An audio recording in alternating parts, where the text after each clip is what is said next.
Une des plus grandes peurs que j'avais, c'est de me réveiller un jour et de voir tout ce que j'ai construit tomber à l'eau. Juste de réaliser que ma vie ne sera plus la même, en fait. C'était le vide total. Voilà, j'ai pas compris ce qui s'était passé. J'étais au port au moment de l'explosion. J'étais dans ma voiture. Je m'appelle Joëlle, je m'occupe de la pâtisserie familiale. Je suis Carolina Chammas, la créatrice derrière les bijoux de tête Aura. Je m'appelle Gilda, j'ai fondé Mello il y a 8 ans. C'est une marque de bien-être. Je m'appelle Chérine Jaja. J'ai ouvert Titus, c'est cette maison en fait, la maison Titus, en septembre 2019. Je m'appelle Cynthia Chamat de Bané, j'ai 35 ans et je suis fashion designer et retailer incubator. Ce qui s'est passé le 4 août était vraiment un rappel de l'aura magique que nous avons autour de nous. Nous vivons vraiment une seconde vie. Et la première chose à qui j'ai pensé, bien sûr à mon team. Ouais. Je leur dois beaucoup et la marque leur doit beaucoup. J'habite en face du silo, en face du port, et quand il y a eu l'explosion, tout a explosé.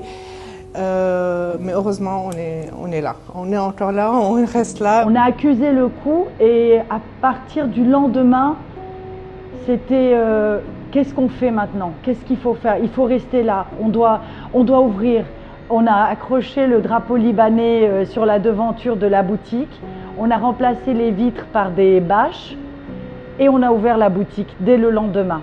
Le plus dur, c'est que ça soit encore impuni, tout ce qui nous est arrivé. Toutes nos vies ont été détruites, mais c'est cette notion qu'il n'y a pas de justice dans ce pays et c'est très dur à accepter. J'ai pris la très dure décision de me relocaliser en dehors de Beyrouth. Aujourd'hui, comme beaucoup de créateurs libanais, nous sommes voués vers l'export.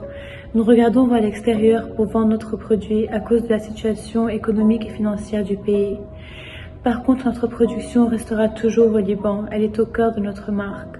Nos pièces sont très inspirées par le Liban, par la flore libanaise, et elle restera toujours au Liban. J'avais tellement de colère dans mon cœur que je voulais juste tout fermer. Mais 4 jours ou 5 jours après que tout s'est calmé, le taux de monde était tellement grand qu'il venait aider.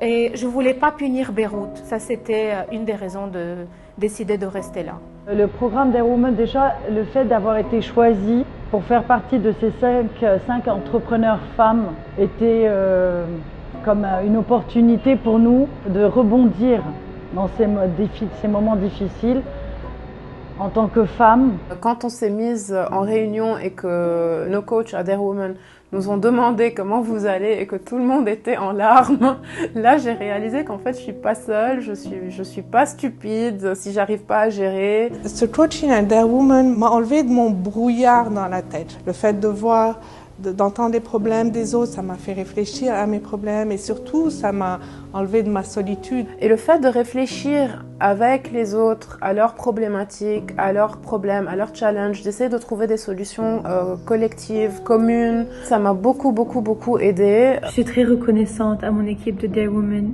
et je suis sûre qu'avec un réseau de femmes comme le nôtre, nous pourrons surmonter toutes ces difficultés et continuer à aller en avant et rester positifs. Je sens un grand soutien, un grand support et je sens que les portes du monde sont en train de nous ouvrir grâce à ce programme.